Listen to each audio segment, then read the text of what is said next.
आमलकी एकादशी व्रत कथा। प्राचीन समय में वैदिक नामक एक नगर था।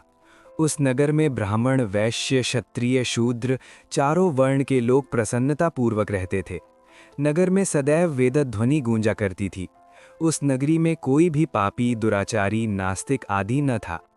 उस नगर में चैत्र रथ नामक चंद्रवंशी राजा राज्य करता था।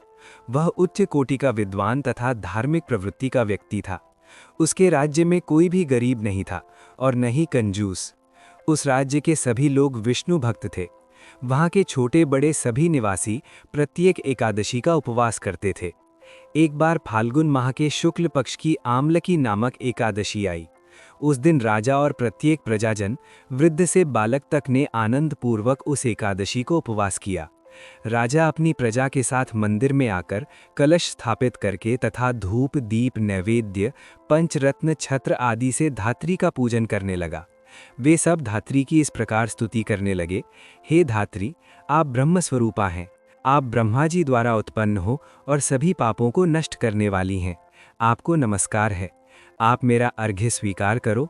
आप श्री रामचंद्र जी के द्वारा सम्मानित हैं।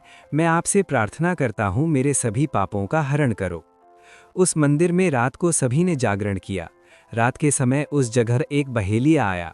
वह महापापी तथा दुराचारी था। अपने कुटुंब का पालन वह जीव हिंसा करके करता था। वह भूख प्यास से अत्यंत व्याकुल था। कुष्ठ भोजन पाने की इच्छा से वह मंदिर के एक कोने में बैठ गया। उस जगह बैठकर वह भगवान विष्णु की कथा तथा एकादशी महात्म्य सुनने लगा। इस प्रकार उस बहेलिये ने सारी रात अन्य लोगों के साथ जागरण कर व्यतीत की। प्रातःकाल सभी लोग अपने अपने निवास पर चले गए। इसी प्रकार वह बहेलिया भी अपने घर चला गया और वहां जाकर भोजन किया। कुछ समय बीतने के पश्चात उस बहेलिये की मृत्यु हो गई। उसने जीव हिंसा की थी।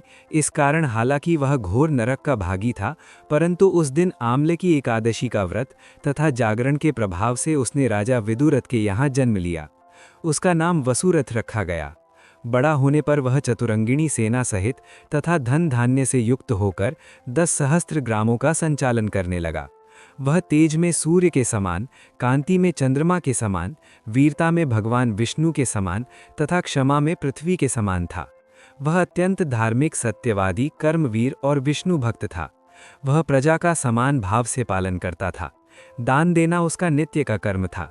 एक बार राजा वसुरथ शिकार खेलने के लिए गया। दैव योग से वन में वह रास्ता भटक गया और दिशा का ज्ञान न होने के कारण उसी वन में एक वृक्ष के नीचे सो गया। कुछ समय पश्चात पहाड़ी डाकू वहां आए और राजा को अकेला देखकर मारो मारो चिल्लाते हुए राजा वसुरथ की ओर दौड़े। वे डाकू कहने लगे कि इस दुष्ट राजा ने हमारे माता पिता, पुत्र पौत्र आदि समस्त संबंधियों को मारा है तथा देश से निकाल दिया है। अब हमें इसे मारकर अपने अपमान का बदला लेना चाहिए। इतना कह वे डाकू राजा को मारने लगे और उस पर अस्त्र शस्त्र का प्रहार करने लगे। उन डाकुओं के अस्त्र शस्त्र राजा के शरीर पर लगते ही नष्ट हो जाते और राजा को पुष्पों के समान प्रतीत होते। कुछ देर बाद प्रभु इच्छा से उन डाकुओं के अस्त्र शस्त्र उन्हीं पर प्रहार करने लगे, जिससे वे सभी मूर्छित हो गए। उसी समय राजा के शरीर से एक दिव्य देवी प्रकट हुई। वह देवी अत्यंत सुंदर थी तथा सुंदर वस्त्रों तथा आभूषणों से अलंकृत थी। उसकी भ्रिकुटी टेढ़ी थी। उसकी आंखों से क्रोध की भीषण लपटें निकल रही थी। उस समय वह काल के समान प्रतीत हो रही थी। उसने देखते ही देखते उन सभी डाकुओं का समूल नाश कर दिया। नींद से जागने पर राजा ने वहां अनेक डाकुओं को मृत देखा। वह सोचने लगा, किसने इन्हें मारा? इस वन में कौन मेरा हितैषी रहता है? राजा वसुरथ ऐसा विचार कर ही रहा था कि तभी आकाशवाणी हुई, हे राजन, इस संसार में भगवान विष्णु के अतिरिक्त तेरी रक्षा कौन कर सकता है? इस आकाशवाणी को सुनकर राजा ने भगवान विष्णु को स्मरण कर उन्हें प्रणाम किया। फिर अपने नगर को वापस आ गया और सुखपूर्वक राज्य करने लगा। यह सब आमलकी एकादशी के व्रत का प्रभाव था। जो मनुष्य एक भी आमलकी एकादशी का व्रत करता है, वह प्रत्येक कार्य में सफल होता है और अंत में वैकुंठ धाम को पाता है।